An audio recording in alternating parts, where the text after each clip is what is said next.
Pan de Vida Diario, una palabra de aliento para comenzar el día de la mano de Dios. Antes de responder a la pregunta del título de este devocional, es importante aclarar que el rapto de la iglesia y la segunda venida del Señor son dos eventos completamente diferentes, y eso es muy importante que lo sepamos. Mientras que en el rapto de la iglesia, el Señor Jesús, de una manera no visible al mundo, en un abrir y cerrar de ojos, arrebata su iglesia y la lleva a su presencia.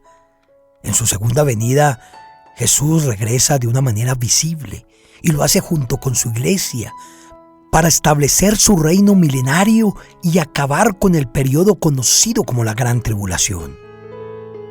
El rapto de la iglesia está respaldado en la palabra. Jesús dijo: no se turbe vuestro corazón. ¿Creéis en Dios? Creed también en mí. En la casa de mi Padre muchas moradas hay. Si así no fuera, yo os lo hubiera dicho. Voy pues a preparar lugar para vosotros. Y si me fuere y os preparare lugar, vendré otra vez y os tomaré a mí mismo, para que donde yo estoy, vosotros también estéis. El apóstol Pablo le escribió a la iglesia en Corintio diciéndoles: he aquí os digo un misterio. No todos dormiremos, pero todos seremos transformados.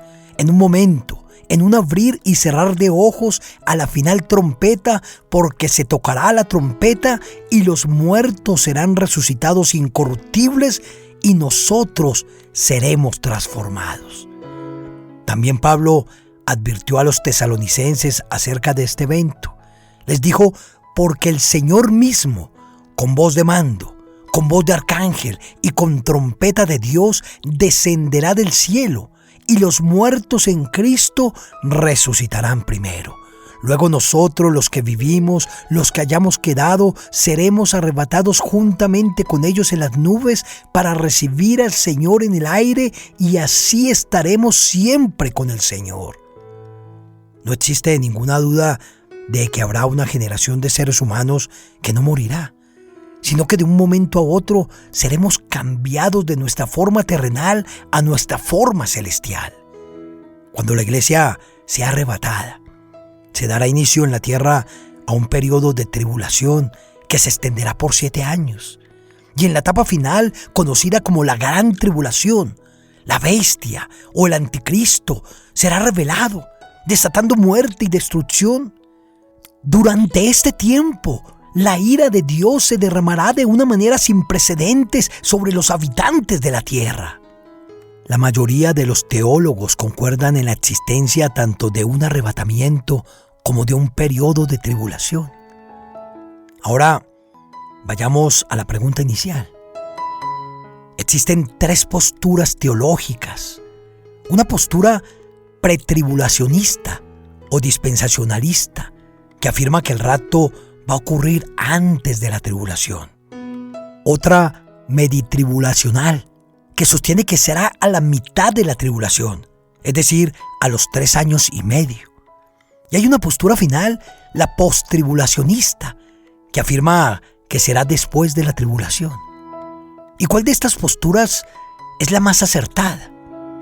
Dejemos que sean las mismas escrituras que nos despejen este interrogante. Miremos lo que dice la palabra en Primera de Tesalonicenses, en el capítulo 1, versículos 9 y 10.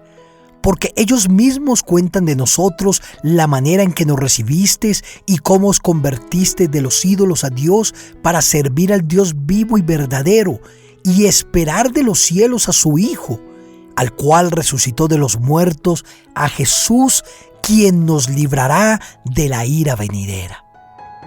La palabra griega traducida como de es apo.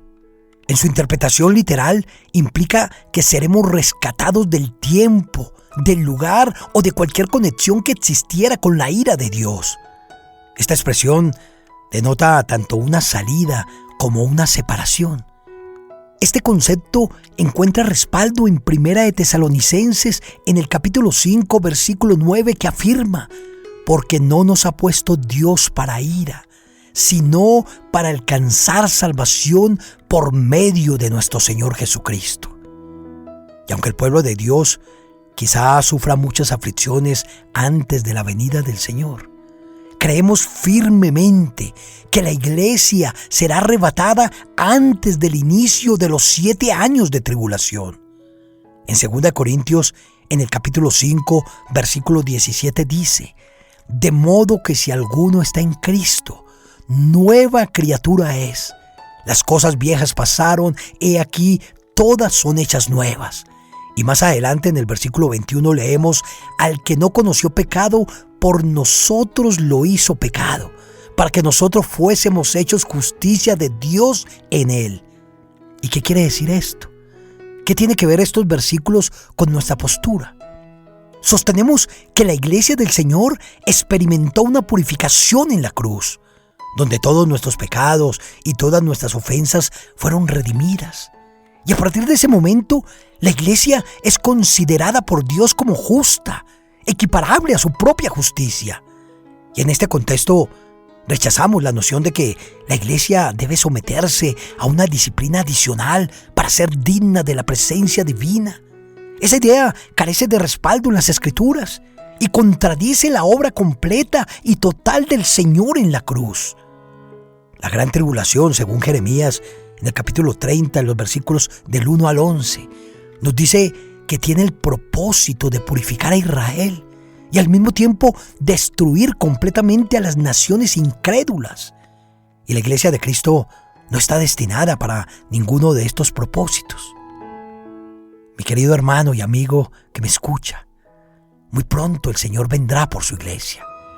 Y así como Enoc y Elías fueron llevados vivos al cielo, de la misma manera como los ángeles no pudieron destruir a Sodoma y a Gomorra hasta que Lot y su familia salieran a un lugar seguro. Y del mismo modo como Noé y su familia fueron salvos del juicio del diluvio que fue derramado sobre el mundo pecador, asimismo, la iglesia del Señor será arrebatada de la tierra y guardada de la hora de la prueba que ha de venir sobre el mundo entero para probar a los que moran sobre la tierra.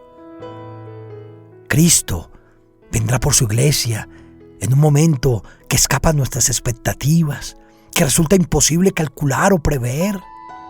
Su llegada será en un abrir y cerrar de ojos. El llamado es a no bajar la guardia, sino a velar, especialmente en un mundo que constantemente intenta seducir a los cristianos y desviarlos de su camino.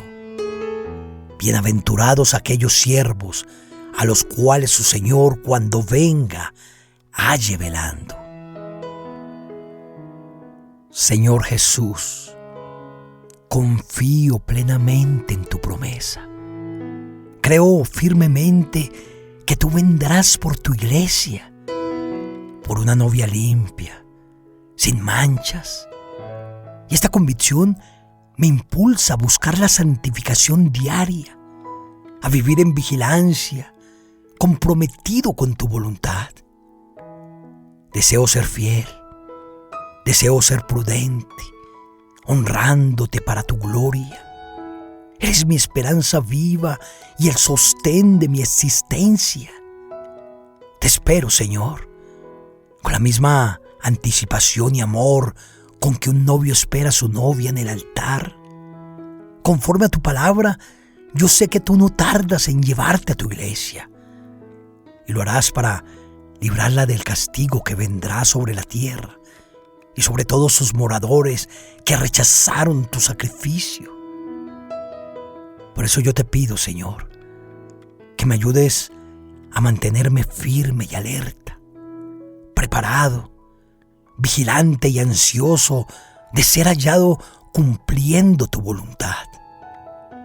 Ven, Señor Jesús. Amén y amén.